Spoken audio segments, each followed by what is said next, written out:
Certaines personnes connaissent le succès, d'autres parviennent à le faire durer.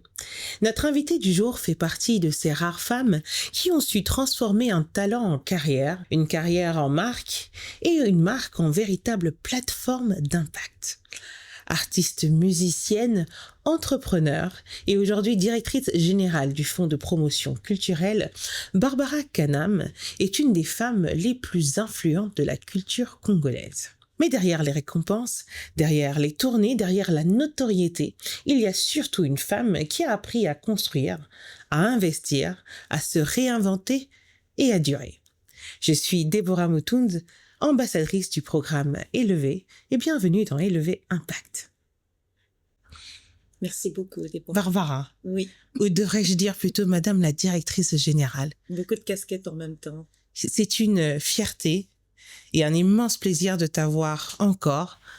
Merci de toujours faire le temps pour me laisser t'interviewer parce que je sais que tu as un agenda super chargé. Là, j'en profite un peu Oui, de ma relation de petite sœur pour t'avoir. Merci. effectivement. Et je suis toujours très émue quand je suis en face de toi parce que j'ai celle qui me pose des questions et ma sœur. Alors je dis qu'est-ce que je fais, je prends quelle attitude. Mais déjà, je suis très fière d'être en face de toi. Merci. Et je te remercie pour cette belle introduction. J'ai même pas besoin de parler, tu as déjà tout dit en quelques mots. Et c'est vrai que moi, je te connais bien. Je connais la femme, je connais l'entrepreneur, je connais la femme d'affaires que tu es. Mhm. Je connais ta relation aussi qui est très spéciale avec les ressources, avec les finances. Mhm. Aujourd'hui, tu es une femme établie. Et moi, j'ai envie que tu partages avec le public d'Ecobank, le public d'Élevé, ton parcours. On connaît ton parcours musical, Mhm. on connaît ton parcours étatique aujourd'hui, mais c'est bien qu'on puisse parler d'argent. Tout à fait. Barbara, dis-nous un petit peu, quand tu regardes ton parcours aujourd'hui, Mhm. quel a été pour toi le premier moment où tu as compris que la musique pouvait devenir un métier et non plus qu'une simple passion? Effectivement. Alors, moi, au début de ma carrière, c'est vrai que moi, c'est d'abord la passion. Donc, j'ai eu beaucoup de mal à me dire que je devais gagner de l'argent euh, par ma voix. Pour moi, c'était d'abord un plaisir d'être en face d'un public, de chanter, de partager mes émotions. Et donc, au début de ma carrière, j'ai eu vraiment du mal à dire, OK, Barbara, il faut que tu gagnes de l'argent.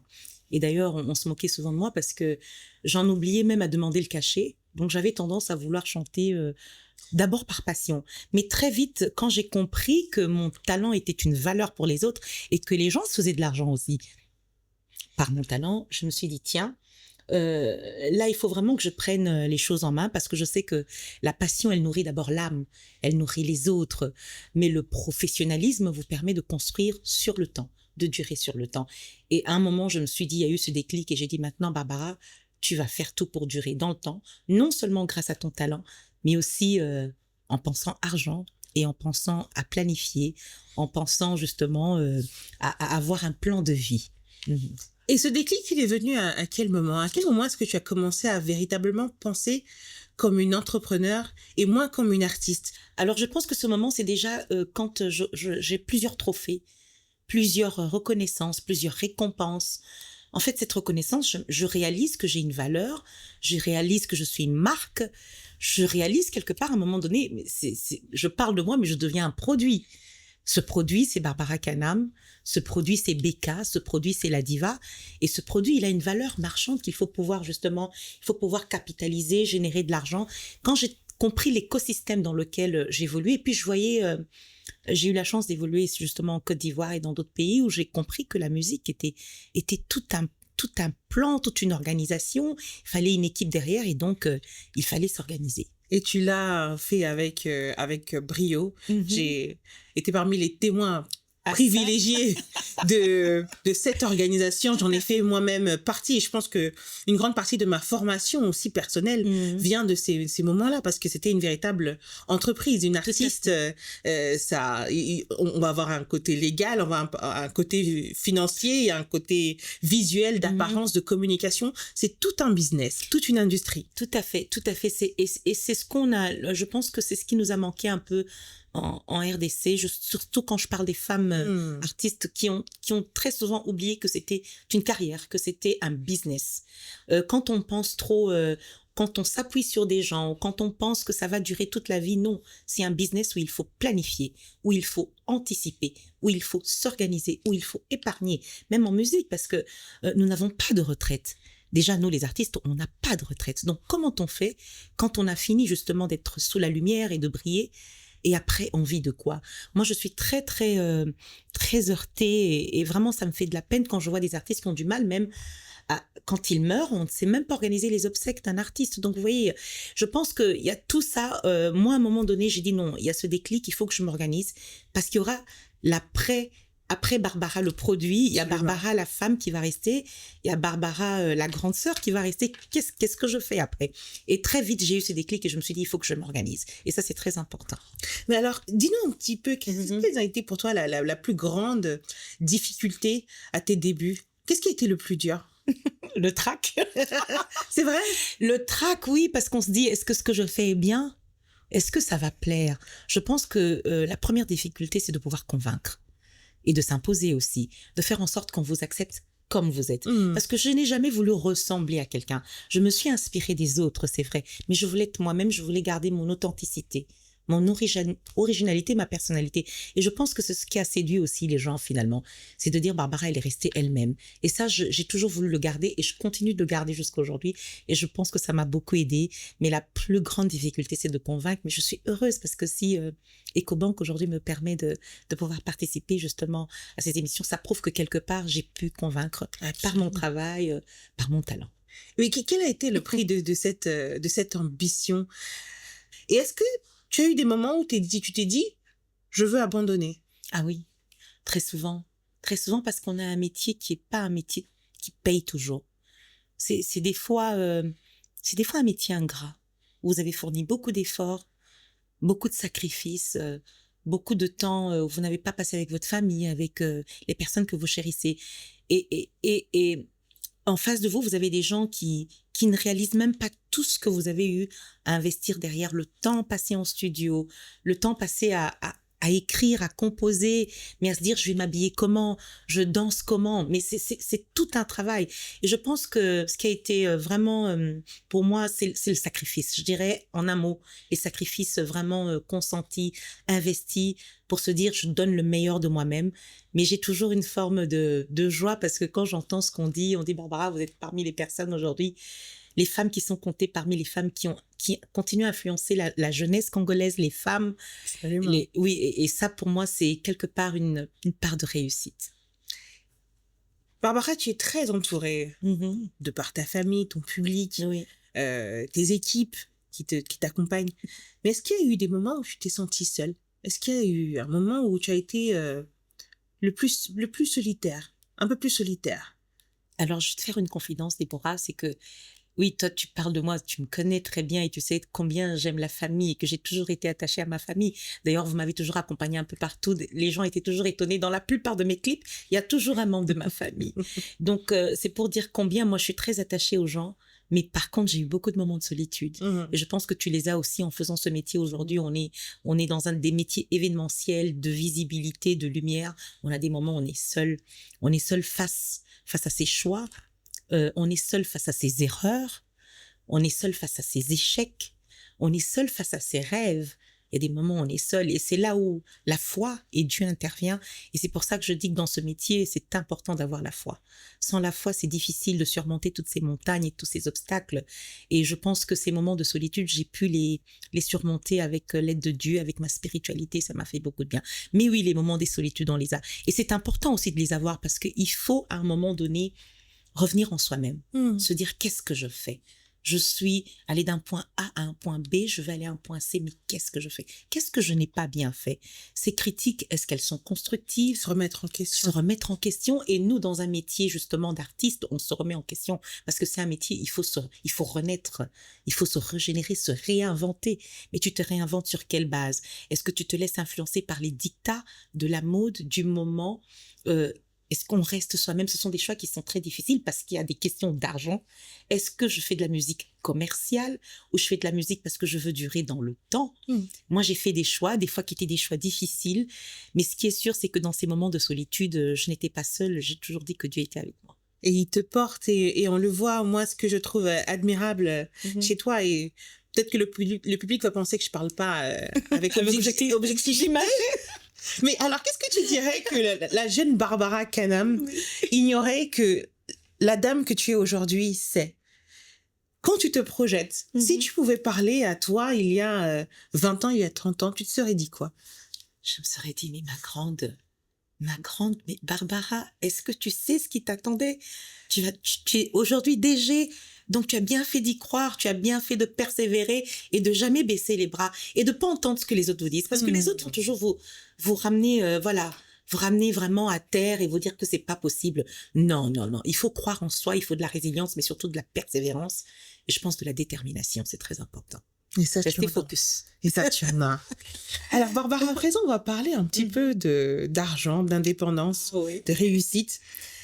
Dans beaucoup de familles africaines, on apprend aux femmes à être sages, mais on parle rarement d'argent. Et toi, je te tire mon chapeau parce que je sais que toi, tu en as toujours fait un sujet central, les finances. Aujourd'hui, quel rapport est-ce que tu dirais que tu as avec l'argent? Alors, moi, j'ai toujours... et c'est bien que tu en parles parce que je me vois avant d'être chanteuse. Je me souviens que les parents me donnaient toujours... en tout cas, j'ai toujours géré la maison, très jeune. Parce que justement, maman et papa trouvaient que je savais gérer l'argent. Je pense que d'abord, l'argent, c'est un sens d'organisation. Et puis, c'est de se dire que l'argent n'est qu'un outil. Il faut se dire que l'argent, ça vous sert à quelque chose. Et il ne faut pas se dire, je dois avoir de l'argent. Il ne faut pas que l'argent domine sur vous. L'argent vous sert à quelque chose.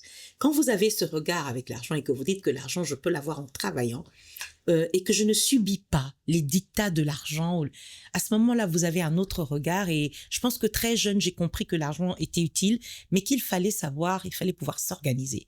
Il fallait savoir, quand on a l'argent, il y a des priorités. Des priorités à court terme, à moyen terme, à long terme. On ne peut pas tout faire en même temps, mais il faut avoir des priorités. Et puis, c'est juste une question d'organisation à un moment donné.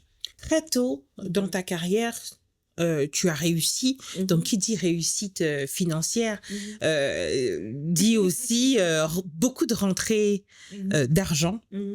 Comment est-ce que tu te rassures d'en avoir quand même sur plusieurs années, que tu arrives à t'assurer une petite sécurité financière? Parce que tu l'as dit en introduction, quand on est un artiste, on ne gagne pas de l'argent tous les jours, on gagne des cachets. Des fois, ça peut être des cachets très importants.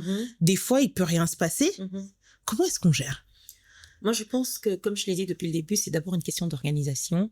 Et dans notre métier, effectivement, c'est pas comme un salaire que vous avez régulièrement. On n'est pas comme des fonctionnaires. C'est pour ça qu'on dit qu'on a des métiers aléatoires, qui sont incertains, qui peuvent ne pas durer tout le temps. Aujourd'hui, on a du succès, demain, on en a moins. Et donc, il faut savoir investir. Moi, je pense que l'investissement, c'est la chose la plus importante. Quand on investit dans les choses durables, le talent, c'est ce que Dieu vous donne. Mais après, le succès, c'est quelque chose qui dure dans le temps. Mais quand on investit dans des choses durables, même si le succès est passé, on continue, on peut vivre dignement et c'est la chose qui reste finalement. C'est votre dignité. C'est cette femme qui n'a peut-être plus, qui n'a plus 1 million de vues, mais qui peut manger décemment, qui peut nourrir sa famille, qui peut s'habiller décemment et qui peut aussi être un apport pour les autres. Donc, c'est l'investissement qui compte avant tout. Et quelle est la meilleure décision financière que tu as eu à prendre? C'est tellement important ce qu'on est en train de dire maintenant parce que c'est le corps même de cette interview. Et pourquoi j'ai tenu à ce que tu partages avec le public. Beaucoup de gens aujourd'hui vivent de métiers de visibilité, ont des rentrées d'argent sporadiques, surtout les femmes. Mais est-ce que elles vont arriver à le gérer? Est-ce qu'elles vont réussir à le faire durer dans le temps? Aujourd'hui, moi, je te connais. Je suis très à cheval sur les questions d'argent aussi. Tu fais hyper attention. Oui. C'est vrai qu'on voit ce côté peut-être bling-bling, diva, t'es toujours très bien mise, bien habillée. Mais moi, je t'ai jamais vu faire d'excès, par exemple. Jamais. Et moi, je voudrais savoir quelle est la meilleure décision financière, parce que tu en as pris de très bonnes. Pas toujours. Mais je sais qu'aujourd'hui, t'es une femme assise. Oui. Tu t'es quand même mise à l'abri. Tu n'es pas en insécurité financière. C'est le bon mot. Quelle est la meilleure décision financière que tu as eu à prendre? Alors, au début de ma carrière, quand je commence à gagner de l'argent, parce que je commence à en gagner, à un moment donné, quand vous avez de la valeur, vous pouvez maintenant décider de je veux gagner autant parce que vous savez ce que vous valez exactement sur le marché. Je disais au début, quand j'ai réalisé que j'étais un produit, comment on dit, un produit qui pouvait générer de l'argent, je me suis dit non, je vais monter les enchères. Et quand je monte les enchères, je me suis rendu compte que je commençais vraiment à avoir de l'argent. Et la première des choses, et tu l'as bien dit, c'est que moi, j'ai jamais été quelqu'un de très éparpillé. J'ai su d'abord, je pense que dans la vie, faut pas être envieux. Faut pas chercher à se comparer. Parce que ça, par contre, il y a beaucoup de frustration. Quand on cherche à se comparer, à être comme l'autre, parce que chacun a sa voix, chacun a son chemin, chacun a son rythme. Quand vous cherchez à vous comparer directement, vous allez vouloir gagner de l'argent très vite et vous allez le dépenser aussi très vite et très mal. Donc, je me suis dit, la première des choses, c'est épargner, mais aussi investir dans l'immobilier. Et ça, c'est le conseil que je peux donner, surtout dans des métiers où on a des métiers où on n'a pas une stabilité, où ça ne dure pas, où on n'a pas des contrats à durée indéterminée. Je dirais même plutôt des contrats à durée déterminée parce que ça s'arrête un jour. Il faut investir dans l'immobilier. Parce que la terre, elle a de la valeur. La pierre, elle a de la valeur et elle prend de la valeur. Alors que quand vous investissez dans des sacs de marque ou des chaussures de marque ou même des véhicules, très vite, ça dégringole. Alors, moi, j'ai un péché mignon, c'est les voitures. C'est vrai que tu as un parc automobile. Incroyable. C'est vrai que j'achète pas beaucoup de bijoux parce que je les perds. Donc, moi, les bijoux, j'arrive pas parce que je vais les perdre et ça me ferait mal d'avoir un bijou à 10 000, 15 000 euros que je perdrais, non. Les voitures, j'aime les voitures et c'est mon péché parce qu'il faut aussi se faire plaisir. Faut pas non plus vivre toujours dans la restriction. Dans la vie, c'est aussi se faire plaisir et profiter du moment. Bien manger. Prendre du temps pour soi, pour les gens qu'on aime, mais pour soi aussi, c'est très important. Bien s'habiller, mais il faut rester dans ce que vous pouvez faire. Ne pas aller au-delà de vos capacités, de vos possibilités. Alors oui, j'ai investi dans l'immobilier très tôt.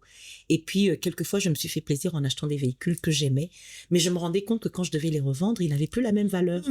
Alors qu'une maison, un terrain, un immeuble, 2, 3 ans, 10 ans après, ça prend de la valeur et c'est vous qui gagnez. Donc voilà un petit peu ce que je peux dire. Alors, quelle a été, au contraire, la pire décision financière que tu as eu à prendre? Alors, je pense que la pire décision... Non, je dirais pas pire parce que oui, j'ai des moments de délire où je dis je vais me faire plaisir. Oui, je suis allée faire les boutiques comme tout le monde. J'ai dit allez, je vais claquer. Mais je pense pas que ce soit la pire des décisions parce que dans tout ce que vous faites aussi, bon, ça vous apprend. Et puis, je pense aussi que des fois, dans la musique, on se dit cet album va cartonner. Et puis, on a mis beaucoup d'argent, on a fait des clips où on s'est dit, ça, je vais faire. Et c'est des fois, c'est pas le clip où vous avez mis autant d'argent qui marche. Des fois, c'est le clip où vous avez mis très peu de moyens qui fait que les gens apprécient. Et c'est ça aussi, la vie. Ça peut être des décisions pires, mais ça peut après vous apporter un bonheur. Bon, voilà. C'est ça la vie aussi. Donc, il y a pas de mauvaise décision. Non, moi, je pense qu'il n'y a pas de mauvaise décision. Il y a peut-être un mauvais calcul en se disant on n'a pas bien calculé. Mais je pense que quand vous faites bien les choses, vous arrivez toujours à sortir votre épingle du jeu. Alors, toi, avec tes 20, 30 ans de carrière. Oh, Déborah, ça me rajeunit pas. 30 ans. Mais tu restes toujours aussi belle, si pas plus. Merci. Quelle est selon toi la plus grande erreur financière que les artistes, et je vais l'étendre aussi aux entrepreneurs, font selon toi? Moi, je pense que il faut toujours calculer le risque dans tout ce qu'on fait. Je fais ça, il faut savoir quels sont les risques parce qu'il faut pouvoir les assumer. Les entrepreneurs vont très vite en besogne, comme on dit. J'ai pas de plan, j'ai pas de stratégie, j'ai pas de planning, je ne vois pas mon écosystème, je dois le contrôler. Quels sont les risques? Qu'est-ce que je gagne? Qu'est-ce que je dois faire? Donc, je pense que c'est très important d'avoir un plan et d'être entouré de personnes qui sont expertes. C'est pour ça qu'on dit qu'il y a des études de projet. Je pense qu'il faut s'entourer de bonnes personnes. Très vite, on va vite en besogne. On pense que les choses vont très... Non. Dans la vie, il faut vraiment un plan, il faut des stratégies, mais il faut aussi calculer le risque. Est-ce que ce risque, je vais l'assumer? Est-ce que ce risque, je vais pouvoir le surmonter? Il faut calculer les risques parce que les risques, il y en a toujours. Et bien sûr, toujours mettre de côté en se disant ça, c'est mon matelas de confort en se disant même si ça ne marche pas, au moins j'ai ça. Et on va revenir sur les artistes parce qu'aujourd'hui, il y a une grande génération d'artistes qui est en train de venir, qui explose.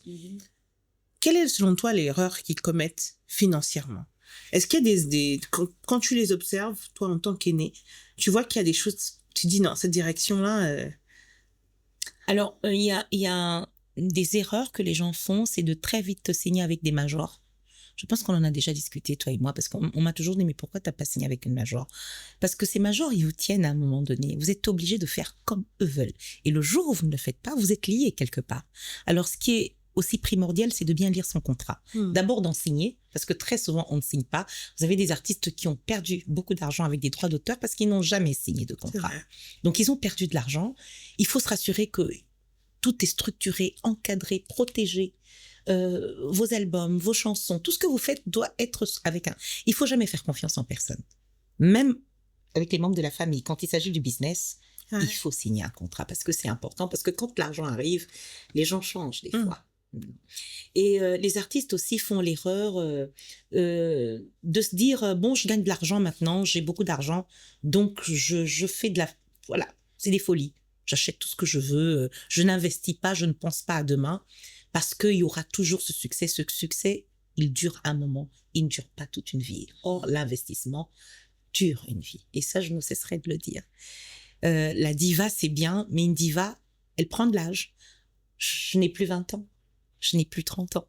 Et la vie, c'est ça aussi, la beauté de la vie. Donc, qu'est-ce qu'on fait à 50 ans, à 60 ans, à 70 ans? Il faut prévoir. Selon toi, à quel moment une femme peut-elle réellement se considérer comme indépendante financièrement? Moi, je pense qu'elle est indépendante lorsque l'argent n'est plus une prison, n'est plus une question de compromis.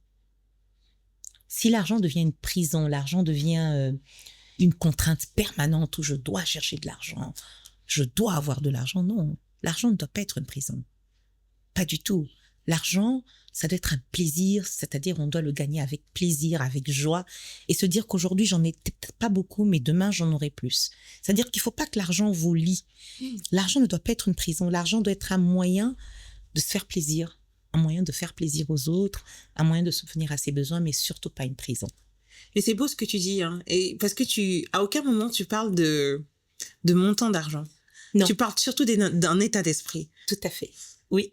Oui, parce que c'est cet état d'esprit qui te permettra de gagner aussi beaucoup d'argent. Tout est question de vision. Qu'est-ce que je veux? C'est ta pensée. Ta pensée, elle crée ce que tu vas devenir. Si tu penses grand, tu seras grande. Même l'argent, je veux dire, c'est relatif. Je prends l'exemple des milliardaires aujourd'hui, je ne voudrais pas citer le nom, mais il y a des gens comme Bill Gates, vous lui parlez d'un certain montant de 100 000 $ pour une femme qui cherche à se battre pour elle 10 000, 1 000 $, même 100 $. Moi, j'ai vu des femmes commencer des commerces avec 100 $, avec 10 000 francs. C'est dire, c'est possible, tout est relatif. C'est pour ça que c'est vraiment un état d'esprit. Qu'est-ce que je veux? Qu'est-ce que je désire? Mais surtout, qu'est-ce que je fais de mon argent? Est-ce que mon argent servira à écrire mon histoire, mais aussi à impacter les autres, ou mon argent servira juste à me faire plaisir? Il y a aussi toutes ces questions, voilà pourquoi je parle beaucoup de spiritualité, même en termes d'argent.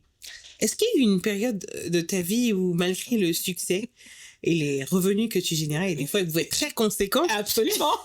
Il y a des moments il y a des moments où j'ai vraiment gagné de l'argent. Et j'espère encore. Mais c'est sûr. Oui. Alors, est-ce qu'il n'y a pas eu des moments où tu te sentais où tu sentais que tu étais encore pas réellement en situation de sécurité financière, malgré toutes ces entrées? Parce qu'une autre observation aussi que je peux rajouter, c'est que ton métier, il est extrêmement consommateur aussi d'argent. Ça rentre, mais ça sort énormément. Donc, en dépit de ces rentrées parfois impressionnantes d'argent, est-ce qu'il t'est arrivé de te sentir en insécurité financière? Très souvent. Mais ça, c'est l'être humain. Hein. On n'en a jamais assez. Hein? Pourquoi sinon les gens ne continueraient pas à travailler? Toi, tu travailles toujours parce qu'il y a des gens qui t'envient et qui se disent mais bon, elle est là, je pense qu'elle gagne assez d'argent, elle pourrait s'arrêter. Non. Je suis aujourd'hui directeur général, je suis artiste certes, mais je continue de travailler parce que la vie aussi demande qu'on soit en permanence. On est comme dans un défi permanent. C'est vrai. C'est un défi de tous les jours. Et puis, on est dans une société de consommation. Hier, on avait ça, aujourd'hui, on a ça. Donc, on a toujours envie, voilà, de s'adapter aussi au monde actuel. Et ça, c'est tout à fait normal. On a envie de paraître bien, de se sentir bien dans sa peau. Oui, oui, je me sens toujours en insécurité quelque part. Et c'est pour ça peut-être que ça me pousse à travailler encore un peu plus parce que je ne veux pas dépendre de quelqu'un. Je ne veux pas être sous le diktat des gens du moment. Non, c'est moi qui donne mon rythme.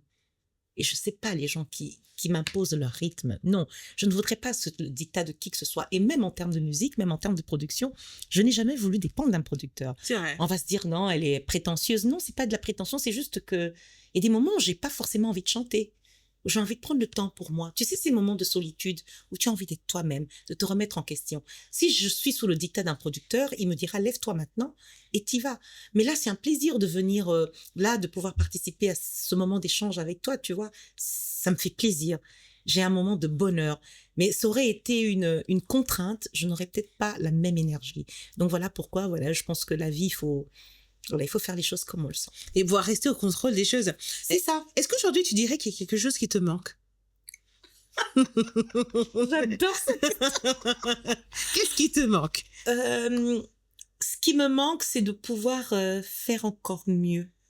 Ce qui me manque, c'est de réaliser des rêves encore plus faux. Ce qui me manque, c'est d'impacter encore un peu plus. Ce qui me manque, c'est de pouvoir faire des albums qui vont faire le tour du monde. J'ai envie de faire des grandes salles. J'ai encore beaucoup de défis. Voilà, je me dis que je suis pas encore arrivée à ce que j'aurais voulu faire, ce que je veux faire. J'ai encore envie de donner beaucoup de bonheur aux gens autour de moi. Tu le fais déjà tellement bien. Et je suis sûre que tout ce que tu souhaites, tu vas l'obtenir. Amen. Ah là, je suis dans le côté spirituel. Je veux dire l'amen. Si demain, la musique disparaissait, et aujourd'hui, tu es à la tête du fonds de promotion culturelle, est-ce que si tu t'arrêtais de chanter, tu pourrais continuer de vivre financièrement stable? Je pense que oui, honnêtement, oui. Même sans être directeur général, parce que je t'avoue que travailler dans une institution publique, c'est beaucoup de sacrifices, les gens ne s'en rendent pas compte. C'est plus servir les autres que se servir finalement. Avec la musique, c'était plutôt quelque chose, c'était plutôt personnel. Mais là, vous servez d'abord les autres. Vous avez un devoir de redevabilité. Donc, c'est pas votre business. C'est le business de l'État. C'est une institution publique. Donc, vous avez un devoir de redevabilité. Vous avez des rapports à faire. Vous devez tout le temps rendre compte. Et donc, vous servez plus les autres que se servir soi-même. Mais je pense qu'aujourd'hui, oui, je peux vivre. Je vis de manière stable. Je pense que c'est pour ça que j'exerce aussi aujourd'hui cette fonction avec beaucoup de calme, beaucoup d'apaisement, parce que j'ai déjà fait mon petit bout de chemin. Je suis pas venue pour me servir, je suis venue pour servir ma nation, d'abord. Tu parles beaucoup d'indépendance, Oui. tu parles beaucoup d'état d'esprit, en fait, où finalement, il y a aussi un détachement à l'argent. Tout à fait. Pourquoi est-ce que c'est si important de pouvoir diversifier ses sources de revenus? C'est important de diversifier ses sources de revenus parce que un seul pilier peut s'effondrer. On n'est jamais à l'abri de quoi que ce soit dans la vie. Une situation peut changer, une maladie peut apparaître. Il y a des circonstances qui font que dans la vie, on ne maîtrise rien du tout. On ne maîtrise pas tout. Donc, d'où l'importance de diversifier ses sources de revenus. Surtout quand on a des métiers comme les nôtres, où on n'a pas de retraite, on ne cotise pas. Donc, vous faites comment demain si vous ne diversifiez pas? Vous ne comptez que sur vos prestations, sur vos cachets. Ça peut être un petit peu compliqué. Donc, oui, il faut diversifier. Il faut pouvoir prévenir, il faut pouvoir anticiper, il faut pouvoir organiser et se dire qu'au demain, bon, si ça ne marche pas, j'ai une autre source de revenus. Alors, on parlait d'immobilier, on parlait de construire, d'investir, d'épargner. Comment est-ce qu'une femme qui commence peut bâtir son patrimoine immobilier avec des moyens limités? Alors, c'est là où je vais m'adresser à Ecobank. Je pense qu'on y est. Et c'est ça la difficulté qu'on a, c'est que je trouve qu'il n'y a pas assez d'accès au crédit pour les jeunes entrepreneurs, pour les femmes. Toi et moi, on a essayé d'investir en RDC. Et tu sais combien les difficultés auxquelles on a dû faire face, Absolument. les taxes qu'on doit payer. Je trouve qu'il n'y a pas assez d'aide, pas assez d'accès au crédit. Les taux sont élevés, les taux de remboursement. Entre-temps, les terrains en face, c'est hyper cher. Donc, je pense que il est important que le système bancaire, que le gouvernement s'implique pour qu'il y ait quand même des choses, des financements pour les jeunes, qu'on puisse permettre aux femmes d'avoir accès à des crédits de manière avec des taux très bas. Parce que sinon, on aura très peu de classe moyenne. C'est vrai. Et c'est le grand problème qu'on a ici. On a des gens très, très riches et on a des gens très, très pauvres. Moi, j'ai pu avoir accès à des crédits parce que j'ai commencé comme tout le monde. J'ai demandé des crédits. Mais pour obtenir un crédit, il fallait que je sois propriétaire. Fallait une solvabilité. Il fallait une solvabilité parce Des que garanties. des garanties. On me demande des garanties et on me disait que justement en tant qu'artiste, quelle est votre garantie? J'avais pas de garantie. Dieu merci, j'avais investi dans l'immobilier très tôt. C'est mon premier terrain, c'est ma première maison qui me permet d'obtenir un crédit et c'est ce crédit qui me permet d'acheter une deuxième maison. Mais ça a été le parcours du combattant. Il y avait aussi le fait d'être Barbara, mais toutes ces femmes, tous ces jeunes qui ne sont pas Barbara, qui n'ont pas de maison, qui n'ont rien. Donc, j'en appelle justement à Ecobank, puisqu'on y est, de pouvoir aussi vraiment penser accès au crédit pour les populations en RDC, notamment les jeunes, les femmes.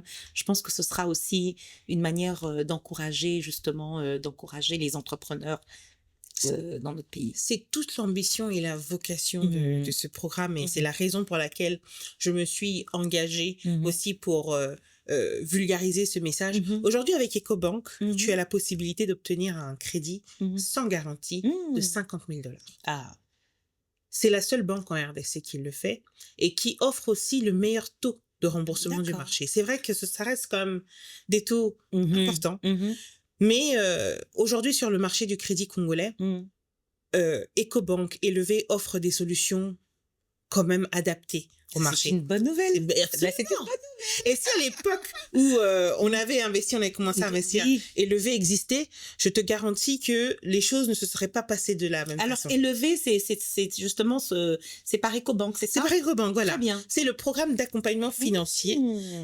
d'Ecobank pour les femmes et les hommes entrepreneurs. Mais il est plus axé sur les femmes dans la mesure où il faut d'abord être soi-même une femme. Ou si on est un homme, il faut avoir une entreprise qui fait des services ou des produits pour les femmes. Donc, j'espère pouvoir bénéficier de ce programme. Absolument, tu es plus que solvable.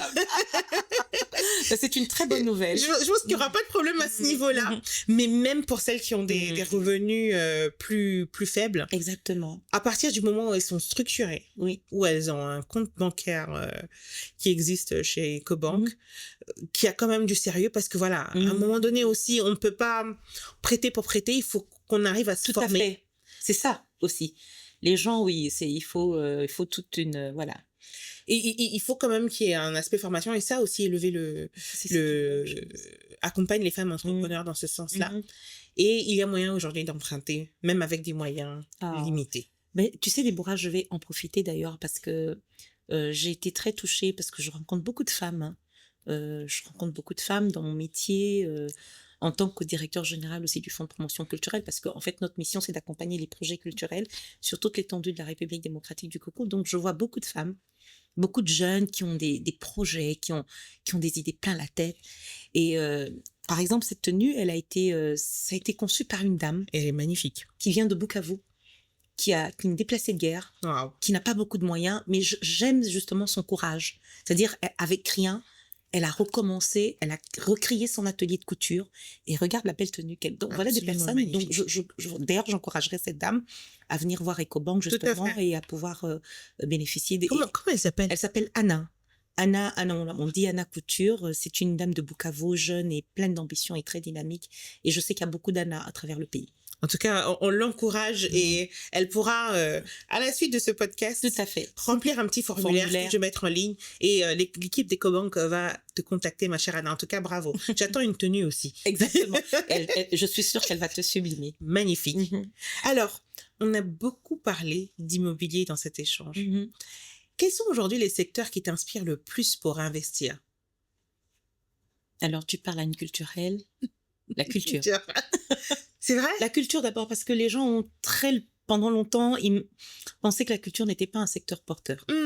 Alors que c'est un secteur très important. Aujourd'hui, tout le monde parle de soft power, mais on oublie que derrière la culture, il y a des industries créatives, il y a de l'emploi, il y a de la valeur, il y a tout un système derrière. Mais si on comprend ce que représente la culture, comme dans d'autres pays, sous d'autres cieux, je pense que ce qui est important, c'est investir dans la culture. Moi, j'y crois, et je pense que la culture, la force de la culture, c'est qu'elle reste dans le temps.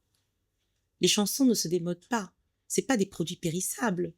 Vous avez des titres de Franco qui sont encore aujourd'hui, qui ont de la valeur et qui prennent même de la valeur avec les années et qui peuvent être joués partout dans le monde. C'est-à-dire que la culture, il n'y a pas de limite dans le temps ou de manière géographique.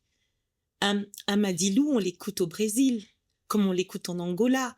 Je veux dire, la culture, c'est vraiment un secteur porteur. Si on arrive à le formaliser, à le structurer, à l'organiser, c'est vraiment un secteur où il faut investir. Il y a le numérique. Aujourd'hui, on ne peut pas parler culture sans numérique. On ne peut pas parler business sans numérique. Et puis, il y a aussi un secteur, je pense qu'il y a un secteur fondamental. Et c'est dommage qu'on ne le développe pas autant. Et j'ai trouvé que dans des pays comme la Côte d'Ivoire, ils ont compris que l'agriculture était un secteur très porteur, l'agro-industrie. Nous devons aujourd'hui créer des économies où les gens arrivent à manger, de l'autosuffisance alimentaire, surtout avec les sols que nous avons qui sont des sols bénis primordiales.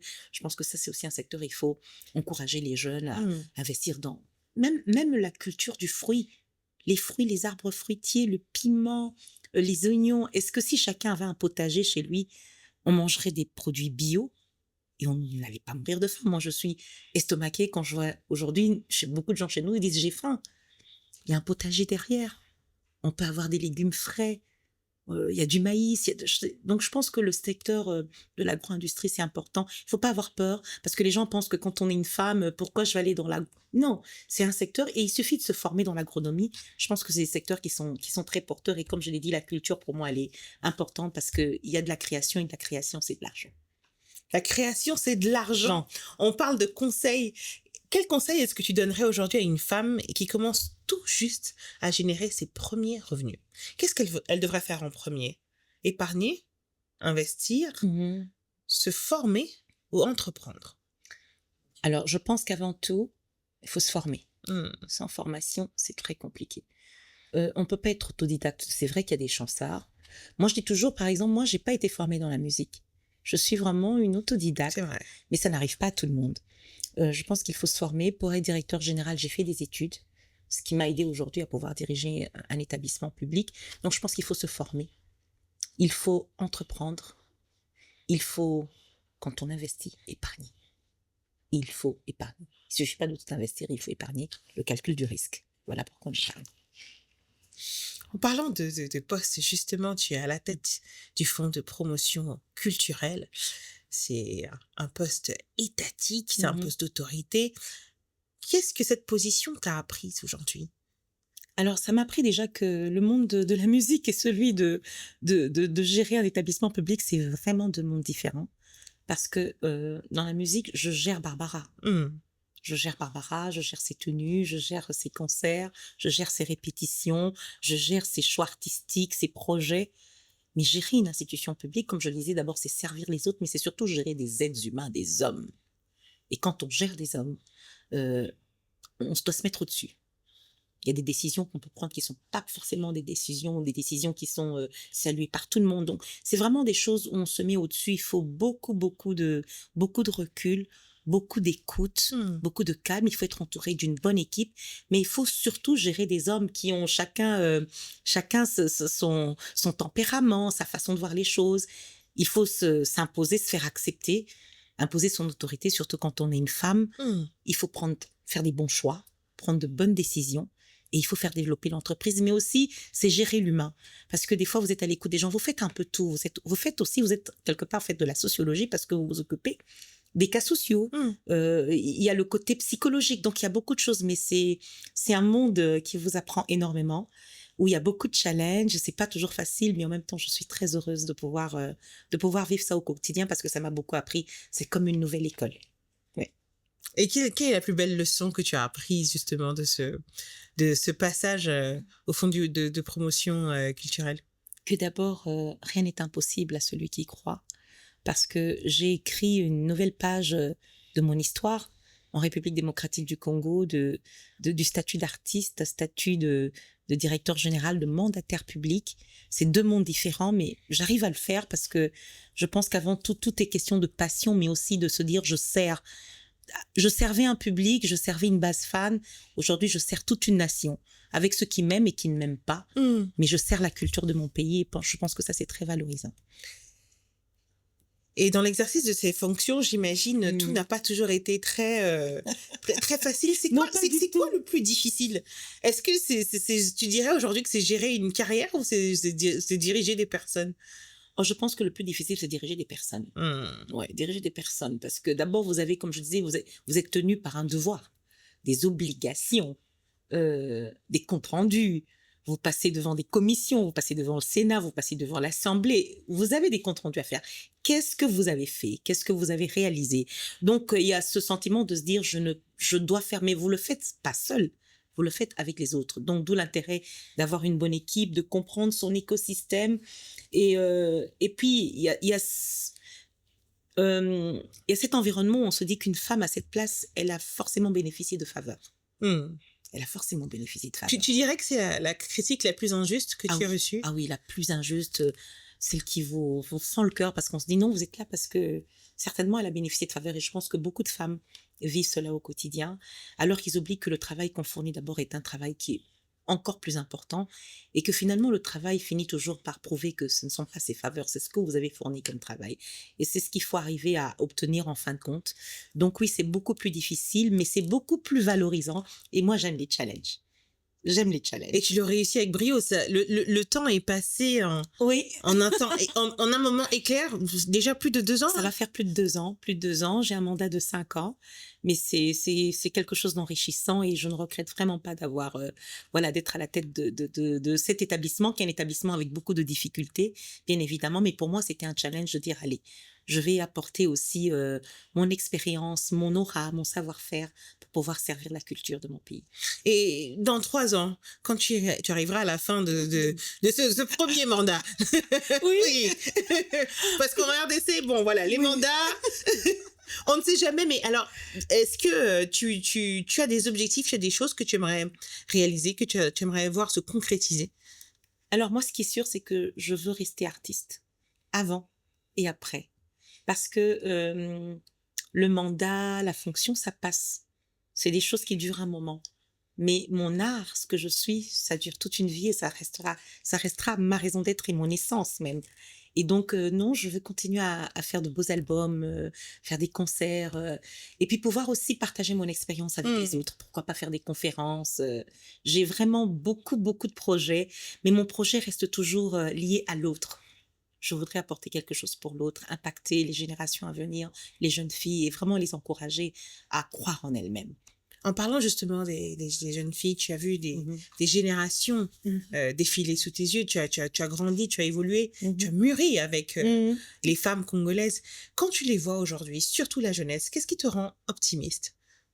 Elles sont beaucoup plus instruites. Je pense qu'elles réalisent leur potentiel aujourd'hui. Je suis très fière. Il y a beaucoup de jeunes filles aujourd'hui qui réalisent des choses. Avant, on attendait qu'on vous ouvre les portes. Il y avait cette tendance à être assistée. Aujourd'hui, je trouve que les filles construisent leurs propres portes, comme la tienne. Tu as pu construire ta porte à toi. Et tu ne sais pas l'effet ou l'image ou ce que tu, quand les gens te voient, moi j'entends les gens dire j'aime Déborah, je suis trop fière d'elle. Et donc tu as impacté aussi beaucoup de filles qui se disent, tu te rappelles que toi et moi on a toujours parlé de nos rondeurs. À un moment donné, avant on ne pouvait pas être ronde à la télé. Il fallait être très mince. Donc on a pu s'assumer et dire qu'on pouvait être ronde et belle, on pouvait être petite et belle. Je veux dire, à un moment donné, je pense qu'on a pu révolutionner les choses et on a construit nos portes. Tu as construit ta porte et je suis fière des jeunes filles qui croient en leur potentiel et qui croient en ce qu'elles peuvent faire. Ce que j'encourage, c'est surtout la formation. Il faut être formée, il faut être compétente, compétitive, ne jamais avoir peur de la concurrence et toujours se dire que je dois être la meilleure dans tout ce que je fais. Parce qu'on s'élève et on élève les autres aussi. Tout à fait. Oui. Alors, quelle est la chose que tu aimerais absolument transmettre à la jeune génération aujourd'hui? La persévérance. La persévérance, la discipline. C'est pas facile. Je parlais de sacrifice, mais c'est beaucoup de discipline. Persévérance, discipline, croire en soi-même. Parce que très souvent, on ne croit pas en soi. On est très influencé par ce que les gens disent. Croire en soi, discipline, persévérance, résilience, mais aussi la foi.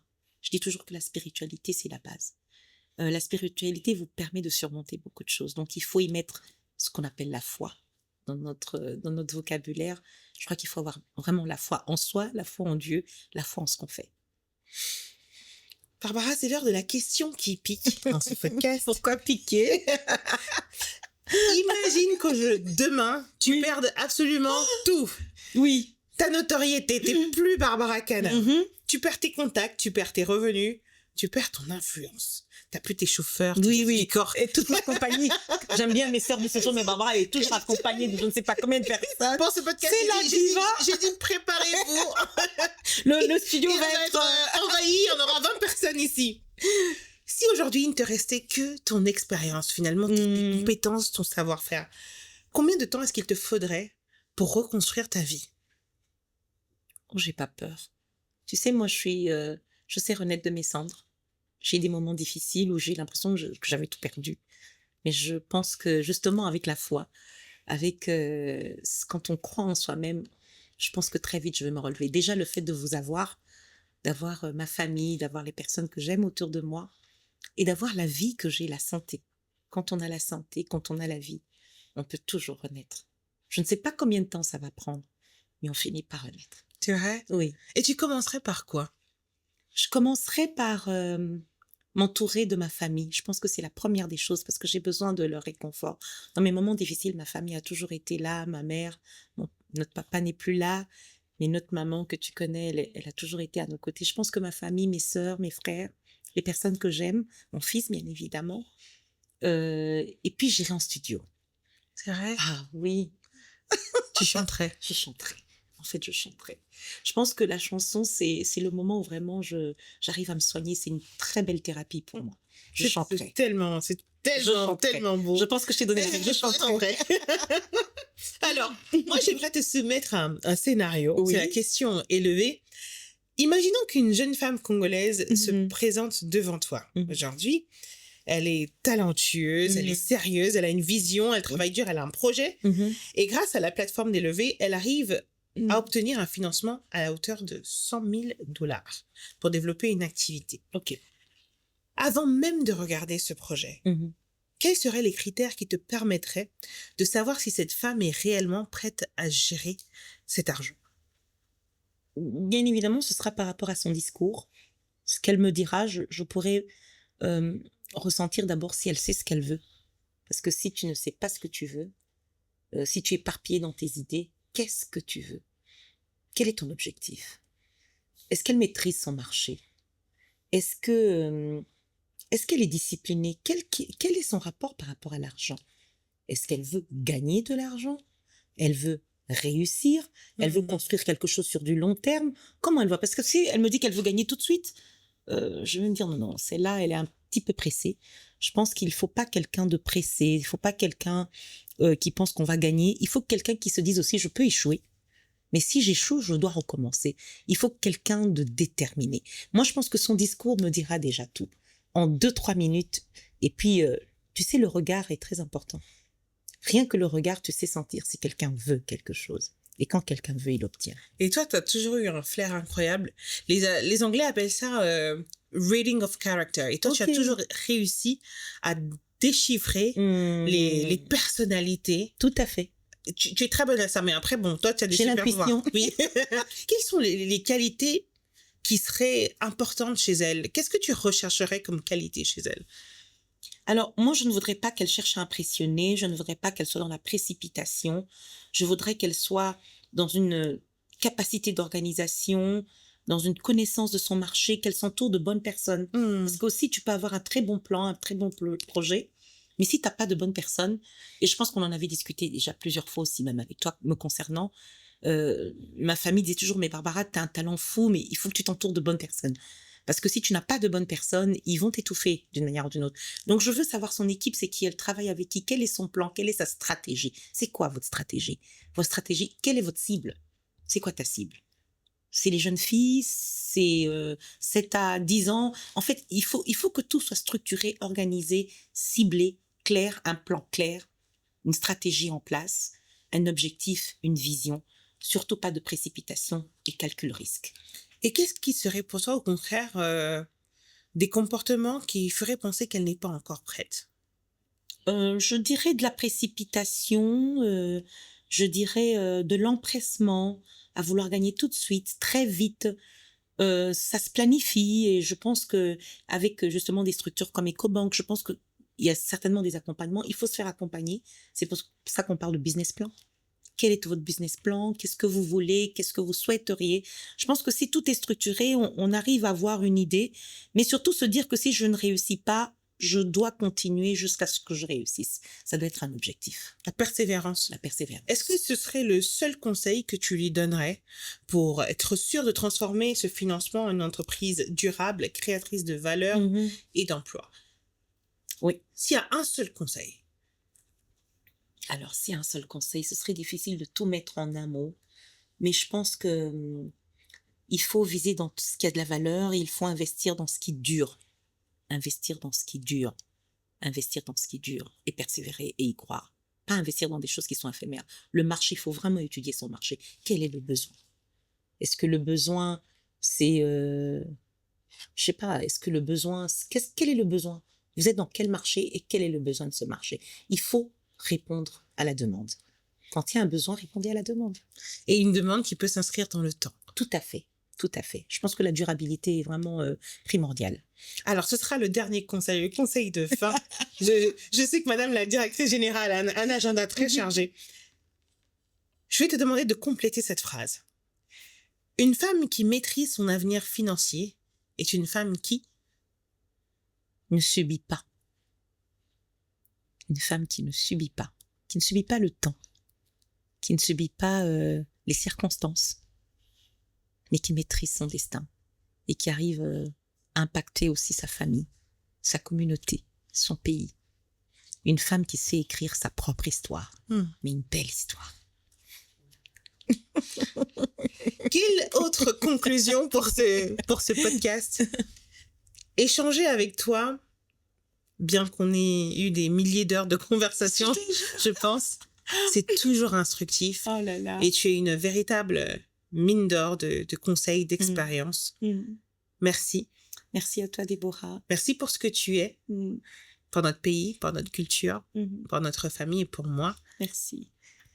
Merci infiniment d'avoir pris le temps. Je mesure l'effort que tu fais en accordant autant de temps pour ce podcast, pour cette préparation, avec toutes tes fonctions et ton agenda surchargé.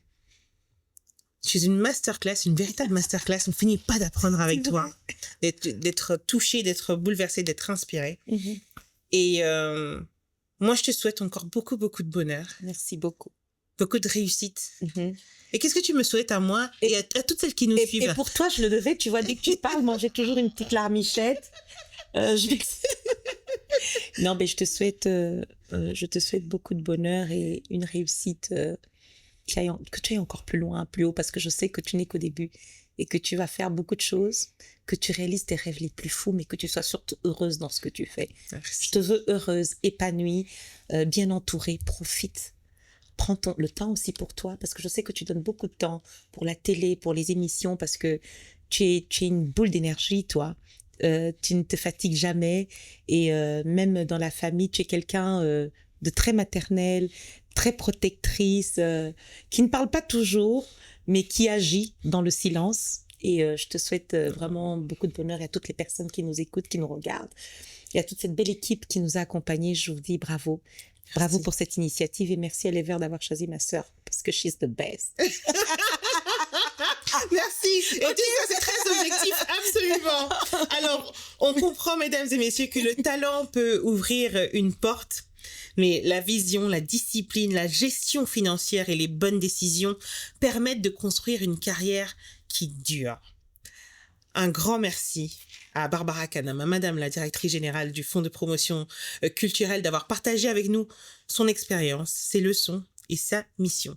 Je m'appelle Déborah Moutound, je suis votre humble ambassadrice élevée. Merci d'avoir été avec nous et j'ai hâte de vous retrouver pour un nouveau numéro très prochainement. À bientôt.